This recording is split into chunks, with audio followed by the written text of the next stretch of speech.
मंत्रालयामध्ये येणाऱ्यांची गर्दी कमी करण्यासाठी आणि कायदा व सुव्यवस्थेचा प्रश्न निर्माण होऊ नये यासाठी मंत्रालयामध्ये FRAS ची जी सिस्टम आहे ही बसवण्यात आलेली आहे। पाहतो आपण मंत्रालयाचा हा परिसर आहे आणि प्रत्येक गेटवरती हे स्कॅनिंग मशीन जे आहे ते बसवण्यात आलेले आहे। मंत्रालयामध्ये अभ्यागत असतील किंवा अधिकारी यांनी प्रवेश केल्यानंतर मुख्य इमारतीमध्ये जाताना सुद्धा प्रत्येक दरवाजावरती जे आहे जे आतमध्ये ही सिस्टम बसवण्यात आलेली आहे।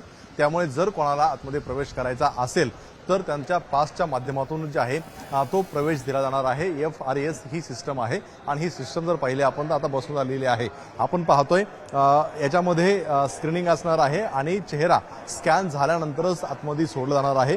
एवढंच नाही तर यामध्ये जो काही पास आहे तो पास स्वतः त्या अभ्यागताला बनवायला लागणार आहे। आपण पाहतोय की मंत्रालयामध्ये साधारणतः 8,000 कर्मचारी आहेत आणि जवळपास कॅबिनेट असेल तर 6,000 ते 7,000 लोक जे आहेत ते मंत्रालयामध्ये येत असतात।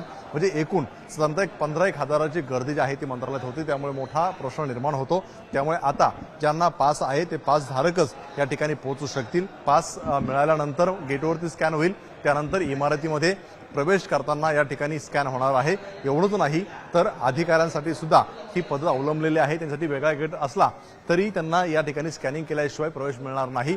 मंत्र्यांच्या सुद्धा स्कॅनिंग केलं जाईल आणि त्यांच्यासोबत येणारे जे काही अभ्यागत असतील किंवा कार्यकर्ते असतील त्यांना सुद्धा कुठेतरी जे आहे ते चाप लावण्यासाठी किंवा ते रोखण्यासाठी जे आहे ते सुद्धा या ठिकाणी सिस्टम बसवून आलेले आहे। विशेष म्हणजे अभ्यागत येत असताना ज्या विभागात काम आहे त्याच विभागात जावा यासाठी सुद्धा ही यंत्रणा केलेली आहे आणि सूत्रांच्या माहितीनुसार जो काही पास मिळणार आहे त्यामध्ये चिप असण्याची शक्यता आहे। त्यामुळे आलेला अभ्यागत हा कुठे कुठल्या विभागात जातो याची सुद्धा नोंद जी आहे ती पोलिसांकडे असणार आहे। हे संपूर्णपणे ही सिस्टम आहे आणि या सिस्टमला कनेक्ट जो आहे तो मंत्रालयातलं जे काही कंट्रोल रूम आहे त्या ठिकाणी केलेला आहे। त्यामुळे कंट्रोल रूम मधून संपूर्णपणे याची जी आहे ती टेहाळणी केली जाईल। आलेला अभ्यागत जो आहे तो नेमका इथून कुठे जातोय काय करतो याचा सगळा डेटा जो आहे तो पोलीस आपल्या समोर ठेवणार आहे।